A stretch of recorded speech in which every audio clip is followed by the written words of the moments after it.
Guys, gagawa tayo ng fried chicken. So, meron na akong chicken na napakuluan na sa bawang sibuyas, magic, at saka kunting salt and pepper.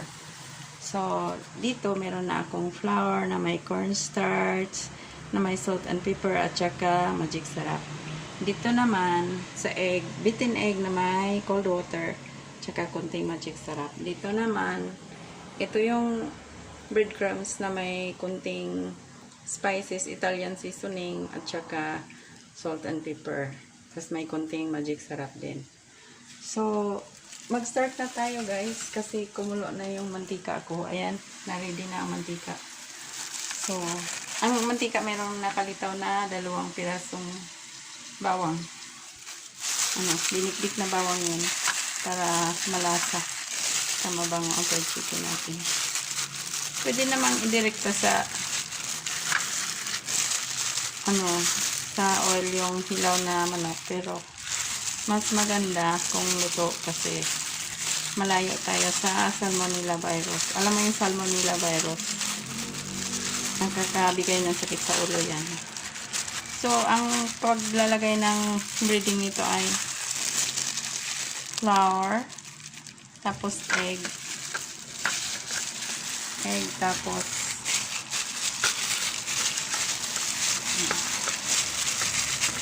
punta ka sa breadcrumbs, tapos prito na.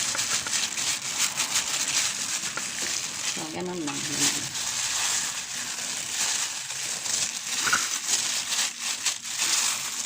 Nasa sa inyo kung gusto nyo kapalan ng breadcrumbs. Depende na yan sa kakain. Ito, gusto ng kakain ito makapal ang breadcrumbs kasi hindi siya nagra-rise. So, yan na ang pinaka-carbo niya, ang breadcrumbs.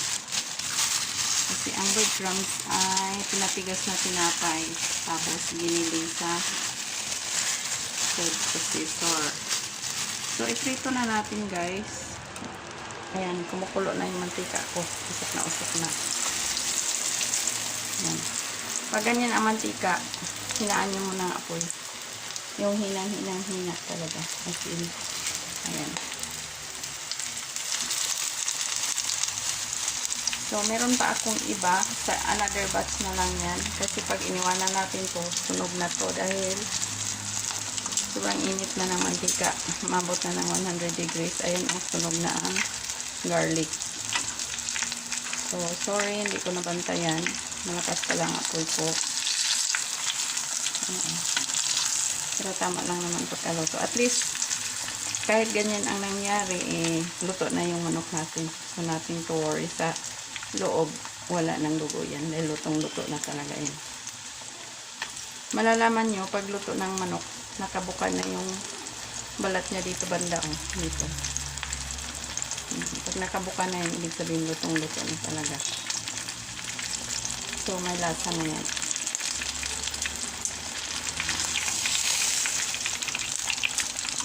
So, that's it guys. Thank you so much for watching. Sana mag-subscribe kayo para makatulong naman tayo sa kapwa. Kasi yung proceeds, kung halimbawa maka-harvest man po dito, hindi ko yung susulohin. Maraming tayong papag-aralin. Thank you so much guys for watching. Love you all.